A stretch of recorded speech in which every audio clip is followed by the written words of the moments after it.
السلام علیکم عزیز بچوں، امید ہے آپ سب خیر و عافیت سے ہوں گے۔ گزشتہ کئی دنوں سے ہم ایک انشاء جس کا عنوان ہے خوشامد، جو سر سید احمد خان کا لکھا ہوا ایک انشاء ہے، ہم نے اس کا صفحہ نمبر 81 کا مطالعہ کیا۔ آج ہم 82 صفحہ نمبر 82 کا ہم مطالعہ کر رہے ہیں۔ اس سے پہلے کہ آج کا سبق شروع کریں، ہم کل کا اعادہ تھوڑا سا کرتے ہیں۔ اس اقتباس کے اس حصے میں ہم نے پڑھا کہ خوشامد کے بہت سارے نقصانات ہیں۔ خوشامد ایک ایسی خطرناک بیماری ہے جو ایک اچھے انسان کے دل و دماغ کو ناکارہ بنا دیتی ہے۔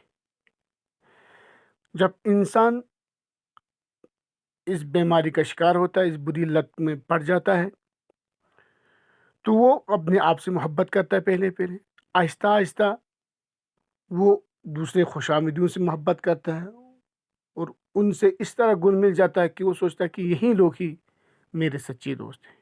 کیوں؟ کیونکہ وہ ہر جھوٹی تعریف سے خوش ہو جاتا ہے۔ آہستہ آہستہ اس کا دل ان کے فریب میں آتا ہے، وہ اس کی عقل اندھی ہو جاتی ہے اور وہ اپنے آپ کو خوشامد کرنے کے حوالے کر دیتا ہے اور دھوکے باز اور ان مکر و فریب اور جھوٹ ہوئے مزاج کے حصہ بن جاتی ہے اور اس کی ذہنی قوت ختم ہو جاتی ہے۔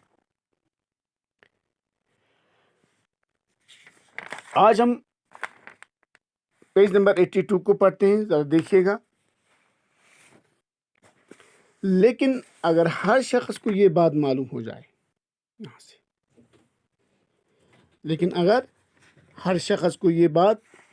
معلوم ہو جائے کہ خوشامد کا شوق کیسے نالائق اور کمینہ سببوں سے پیدا ہوتا ہے، تو یقیناً خوشامد کی خواہش کرنے والا بھی ویسا ہی نالائق اور کمینہ متصر ہونے لگے گا۔ سر سید احمد خان لکھتے ہیں، اس اقتباس کے حصے میں لکھتے ہیں، جب ہر کوئی شخص کو یہ بات پتہ چلے کہ خوشامد کا شوق کتنا خراب اور کمینہ شوق ہے اور کن کمینہ جذبات کی وجہ سے یہ شوق پیدا ہوتی ہے، تو یقیناً جب انسان کو یہ چیز کا احساس ہو جائے گا تو یقیناً اس میں کوئی شک نہیں کہ خوشامد کا خواہش کرنے والا انسان بھی اتنا ہی نالائق اور کمینہ سمجھا جائے گا۔ جب کسی انسان کو پتہ چلے کہ یہ کتنی بری عادت ہے، جب کہ ہم کو کسی ایسے وصف کا شوق پیدا ہوتا ہے، جب کسی انسان کو ایسی خوبی کا، ایسی ایک صفت کا شوق پیدا ہو جائے جو ہم میں نہیں ہے، جو اس میں موجود نہیں ہوتی ہے، یا ہم ایسا بننا چاہتے ہیں، جو اصل میں نہیں ہے، در حقیقت ہم میں نہیں ہے، تب ہم اپنے تئیں خوشامدیوں کے حوالے کرتے ہیں۔ جب ہم کسی کو ایسے وصف، جب ہم میں سے یا کسی انسان کو جب ایسی کسی خوبی کا، ایسی وصف کا، ایسی صفت پیدا ہو جاتی ہے، تو کیا ہوتا ہے، جو وہ وصف جو ہم میں نہیں ہے یا ہم اس جیسا بننا چاہتے ہیں، جیسے کہ حقیقت میں ہم ایسا نہیں ہے، تب ہم کیا کرتے ہیں،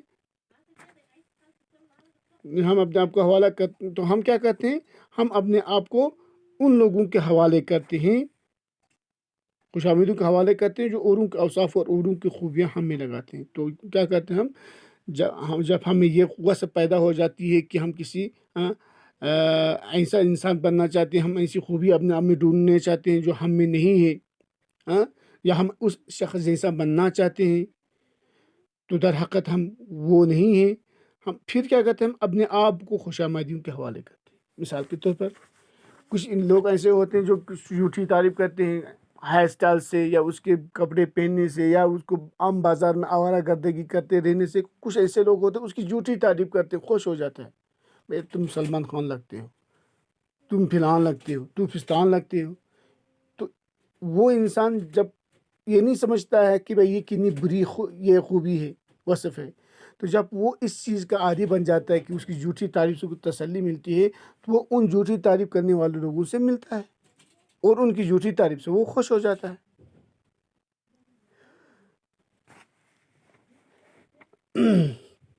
اچھا، ہم اپنے آپ کو خوش آمدیدوں کے حوالے کرتے ہیں جو اوروں کے اوصاف اوروں کی خوبیاں ہم میں لگانے لگتے ہیں، دوسروں کی خوبیاں کیا لگتے ہیں ہمارے ساتھ جوڑتے ہیں، وہ بسبب اس کمی نشو کی اس خوش آمدی کی باتیں ہم کو اچھی لگتی. اس طرح سے جب وہ ہماری جھوٹی تعریف کرتا ہے تو ہمیں کیا ہوتا ہے، ہمیں اس آدمی کی، اس شخص کی، اس چاپلوس آدمی کی باتیں کیا لگتی، اچھی لگنے لگتی، کیونکہ اس نے آپ کی تعریف کیا، جھوٹی تعریف جو حقیقت میں نہیں ہے.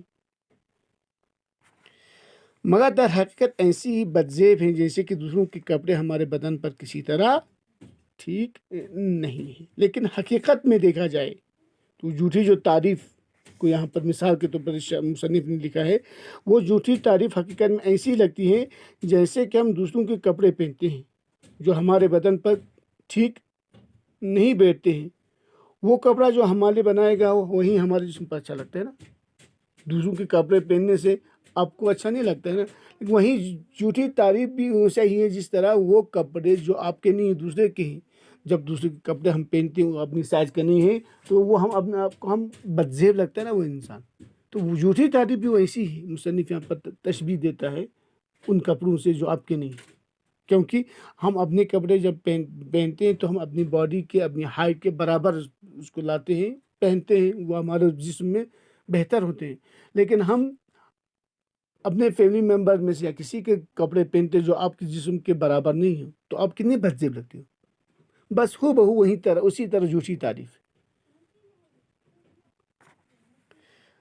اس بات سے ہاں کہ ہم اپنی حقیقت کو چھوڑ کر دوسروں کے اوصاف اپنی میں سمجھنے لگے. یہ یعنی کہ جب ہم انسان کیا کہتے ہیں، اپنی خوبی، اپنی اصلیت کو چھوڑ کر ہم کیا ہیں، ہم کیا کر سکتے ہیں، اس اصلیت کو چھوڑ کر ہم دوسروں کی جھوٹی نقل کرنے کی کوشش کرتے ہیں جو بری خصلتیں ہیں. تو اس سے انسان کیا ہو جاتا ہے، برائی کی طرف جاتا ہے، بربادی کی طرف جاتا ہے. لیکن یہاں مصنف ایک بات اور یہ کہتا ہے، یہ بات نہایت عمدہ ہے کہ ہم خود اپنی حقیقت کو چھوڑ کر دوسروں کے اوصاف خود اپنے میں پیدا کریں. لیکن یہ بات ضروری ہے کہ اگر ہم میں کوئی برائی ہو، ہم میں کوئی کمی ہو، کمزوری ہو، کوئی غلطی ہم میں ہو، ہماری خصلتوں میں، ہماری عادتوں میں، اگر ہم اس غلطی کو چھوڑ کر، اس برائی کو چھوڑ کر ہم کسی اچھے انسان کی اس کوالٹی کو، اس خوبی کو اپنے آپ میں پیدا کرنے کی کوشش کریں تو یہ اچھی بات ہے. آپ میں کوئی برائی ہے، آپ اس برائی کی جگہ آپ کسی انسان کی اچھی خوبی کو اپنانا چاہتے ہیں، اس جیسا بننا چاہتے ہیں ایک اچھا انسان کی طرح، تو وہ اچھی بات ہے. یہ مت یہ کہ اسے بات سمجھ لینا کہ اگر آپ برائی کی طرف جا رہے ہیں تو غلط ہے. اگر آپ اپنی غلطی کو درست کر کے اچھائی کو اپنا رہے ہیں تو اچھی بات ہے. اسی لیے یہاں پر لکھا ہے، یہ نہایت عمدہ ہے کہ ہم خود اپنی حقیقت کو چھوڑ کر دوسرے کے اوصاف اپنے میں سمجھنے لگے اور بعض جھوٹی نقل بننے کی خود اچھی شکل ہو، اور کبھی کبھار ایک اچھا انسان بننے کی کوشش میں آپ بھی اچھا انسان بن جائیں تو وہ اچھی بات ہے. مثال کے طور پر آپ میں صبح اٹھنے کی عادت نہیں ہے، آپ کے پڑوس میں ایک شخص ہے، ایک ایسا لڑکا ہے جو صبح سویرے اٹھتا ہے، قرآن نماز پڑھتا ہے، قرآن پڑھتا ہے، آپ نے اس کی نقل کی، آپ نے سوچا بھائی کہ میں بھی کروں گا، اچھی بات ہے، ایک اچھی خصلت آپ میں پیدا ہو گئی. جبکہ اس کے برعکس اگر ایک ایسا آپ کے محلے میں ایک ایسا لڑکا جو بیکار گھومتے رہتا ہے، آپ بھی اسی کی طرح آوارہ گھومتے بیٹھو گے، بیکار جھوٹے لوگوں کی جھوٹی تعریف سے خوش ہو کر آوارہ گھومتے بیٹھو گے تو بری بات ہے. اس کے لیے آپ کو ایگزامپل دیا گیا اس کتاب میں، جس طرح دوسروں کے کپڑے ہمارے جسم بدزیب لگتے ہیں وہیں برائی، اسی طرح جھوٹوں کی تعریف سے خوش ہونا بھی وہی ہے، بدزیب کپڑے کی طرح.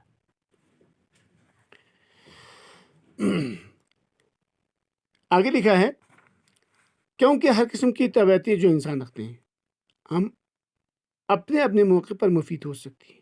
یعنی ہر انسان کی اپنی اپنی عادتیں ہوتی ہیں، اپنی اپنی کچھ خوبیاں ہوتی ہیں، اس کی طبیعت ہوتی ہے، ہر کسی انسان کی الگ الگ طبیعت ہوتی ہے اور وہ طبیعت اپنے حساب سے اس کے لیے موزون ہوتی ہے. ہر طبیعت اپنے اپنے حساب سے موزون ہوتی ہے. جیسے کہ ایک تیز مزاج اور چست و چالاک آدمی اپنے موقع پر ایسا ہی مفید ہوتا ہے جیسے کہ ایک رونی صورت کا چپ چاپ آدمی اپنے موقع پر. جس طرح ایک چست و چالاک آدمی اپنی جگہ میں کامیاب ہوتا ہے، اسی طرح ایک روحانی صورت والا انسان اپنے موقع پر وہ فائدہ ہوتا ہے، ٹھیک ہے نا؟ جس طرح ایک چست و چالاک آدمی اپنی باتوں سے، اپنی چالاکی سے وہ اس کو فائدہ ملتا ہے، اسی سے وہ کامیاب ہے۔ تو کچھ لوگ ایسے ہیں جو خاموش بیٹھے ہیں، اسی اپنی خاموشی سے وہ کامیاب ہے۔ تو دونوں حالتیں ٹھیک ہے۔ چست و چالاک آدمی کی وہ باتیں کرنا وہ اپنے لیے ٹھیک ہے، جو خاموشی سے اپنا کام نکالتا ہے وہ اس کے لیے ٹھیک ہے۔ یعنی کہ ہر انسان اپنی طبیعت کے مطابق آگے بڑھے۔ ایک چست و چالاک آدمی اگر کوشش کرے کہ اس کی خاموش بیٹھنے کی آنکھ کے پیچھے لگ جائے، وہ اچھی بات نہیں ہوگی نا۔ ایک باتیں خاموش رہنے والا آدمی اس کی نقل کر کے باتیں کرتے بیٹھے گا تو بے خودہ باتیں اس سے نکل سکتی ہیں۔ یعنی کہ ہر طبیعت اپنے اپنے لحاظ سے اچھی ہوتی ہے۔ تو عزیز بچوں، آج ہم یہیں تک مطالعہ کریں، کل اس سے آگے پڑھتے ہیں۔